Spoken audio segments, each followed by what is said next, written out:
Many years ago, I traveled to Taiwan and I tasted Mr. Donut. I'm in love with a donut. Guess what?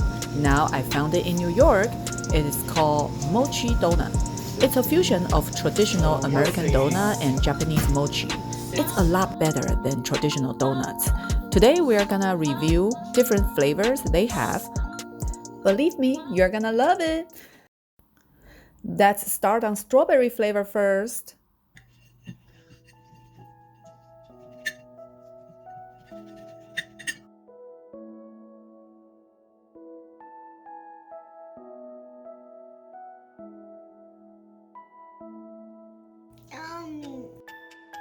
Strawberry is very strong flavor. Although when I had it, it was extremely chemical. You can taste like it's not natural. It's not like natural flavoring when it comes to the frosting itself. So it's like really artificial. But you can taste the strawberry because it tastes like strawberry, right? And it's got like, I think it has sprinkles on it, if I'm not mistaken, originally. So it's got a crunchy flavor to it on purpose. But it just tastes really artificial.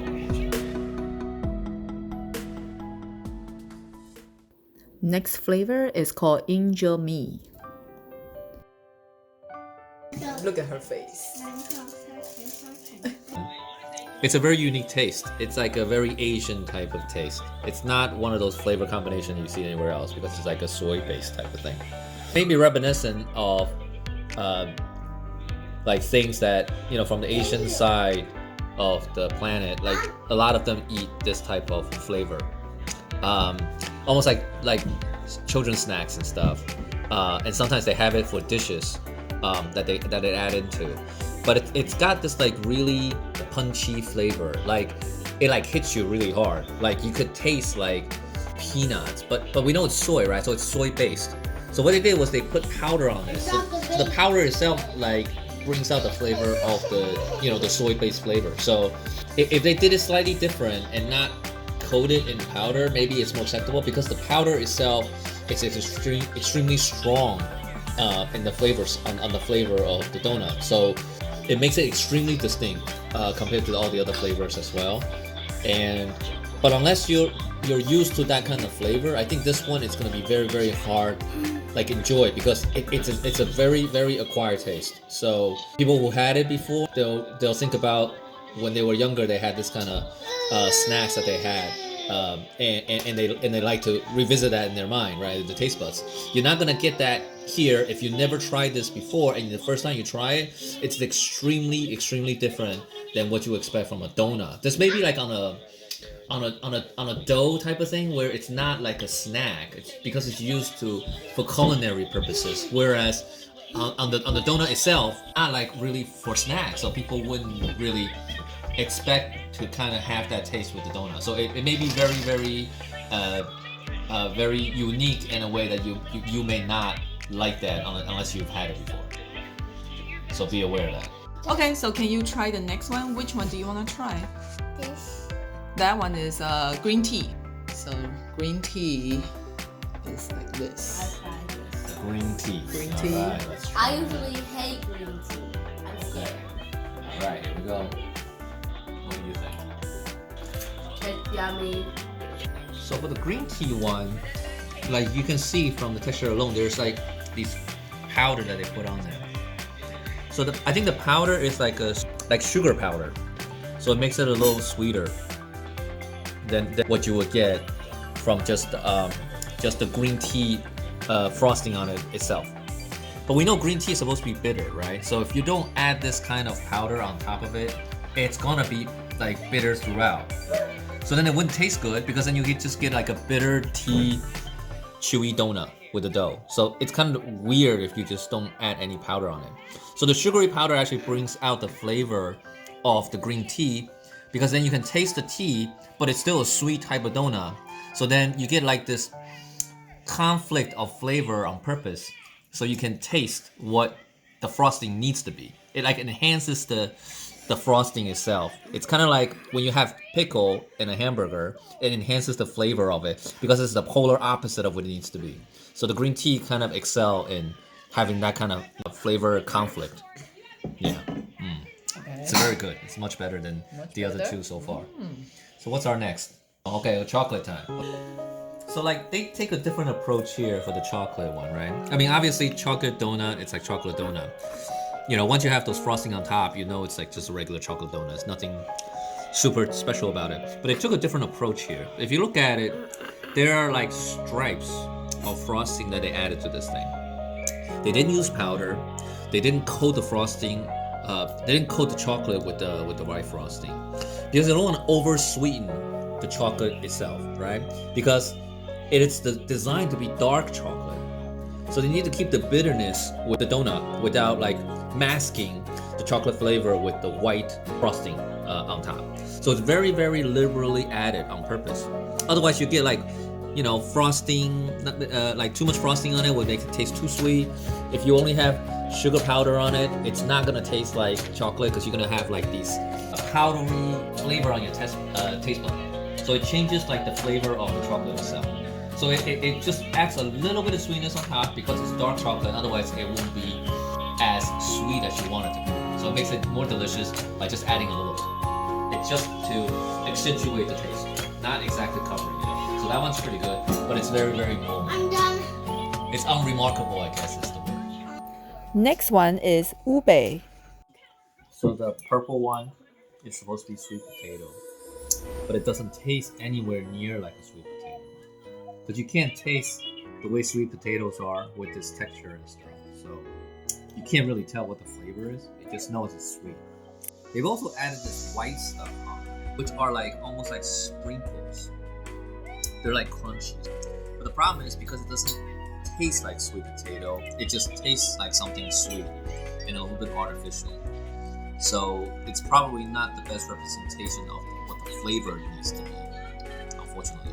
If it was taro or something, that would make sense because taro is another type of fruit that has kind of sweetness to it.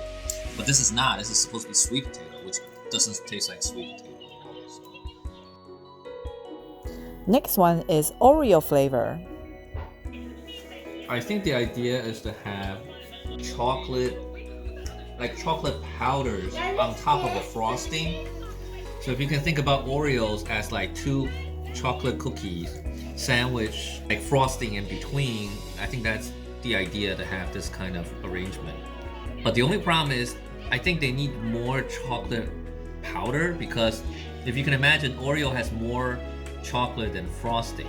By having like more frosting than chocolate, it doesn't taste like Oreo per se, but more of like a creamy type of flavor for like the chewy texture that you get, you know, on the bottom when you get into the dough.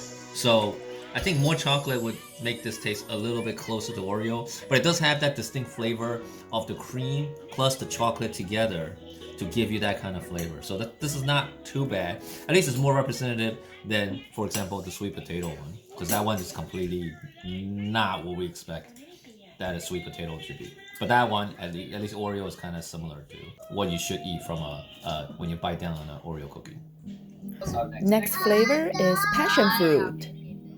Okay, the passion fruit time. So I have to say though, I think this flavor is extremely unique.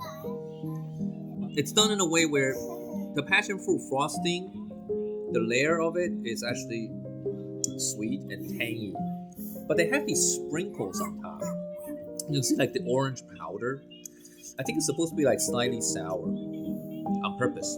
So it gives you like the orange flavor that you would expect, like a citrus flavor that you would expect from passion fruit. And you know passion fruit is supposed to be sour and sweet, and it has to be fully balanced. So they use just enough in the middle to accentuate the flavor on purpose. So you have the sour powder on top, and then you have the sweet frosting on the bottom, and they're both like, you know, citrus flavor on purpose. So while Chloe is not a big fan of it, right, because it's not as sweet, because it's more like sourish, right? No. A little bit sour, right? But it's good enough for people who like sour type of flavor that's embedded within something sweet. So that's the idea, right? Passion fruit's got to be sweet and sour at the same time, and this actually accomplishes that. So it's a very distinct flavor that some people might love, and then others like Chloe would hate. But that's the point, because it's a very special type of unique flavor that they have compared to other donuts that you'll ever have. Because I've never had a donut, any type of donut that's called that's made of passion fruit at all. So this one is extremely unique and it's definitely worth a try in my opinion. If the customer is an American, what flavor would you recommend? So first, I think green tea. And then your second choice, chocolate? Yes. And then do you have a third choice? Daddy, you decide. Maybe the strawberry. I guess the third one would be that's pretty normal. I had that before also.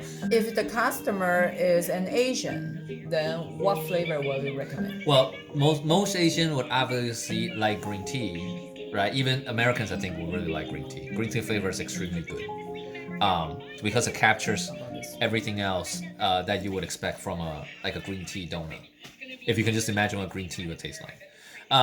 The soy base is probably going to be very popular with Asian crowd because it's kind of like that movie Ratatouille where the critic ate dish and remind themselves of their childhood, right? So this is similar type of thing because it's a flavor that you're used to it when you're younger, but you don't taste that anymore, so it's very unique. So I think those two would be extremely popular. And I think the passion fruit is an underrated flavor. Because it's so different than all of the other donuts, I think maybe both Asians and Caucasians and all other people may want to experience that because it's so different. So I think those three would make a good combination if you want to try something new as from like an Asian perspective. I think the Oreo is somewhere in the middle. Like everybody had Oreos before, so it's just good enough that both types of people may like, but not good for either side because they would rather choose something else than the Oreo itself. And I think the last place clearly is the sweet potato. It's not really worth exploring because it just tastes like a donut with some stuff on it. It's not good enough to represent sweet potato. They can call it anything they want. They can call it frosted donuts for all we know, but it doesn't taste like sweet potato. So my last question will be, there are still many other flavors in the store. Will you buy other flavor next time? Or you won't buy this again? I would buy other flavors.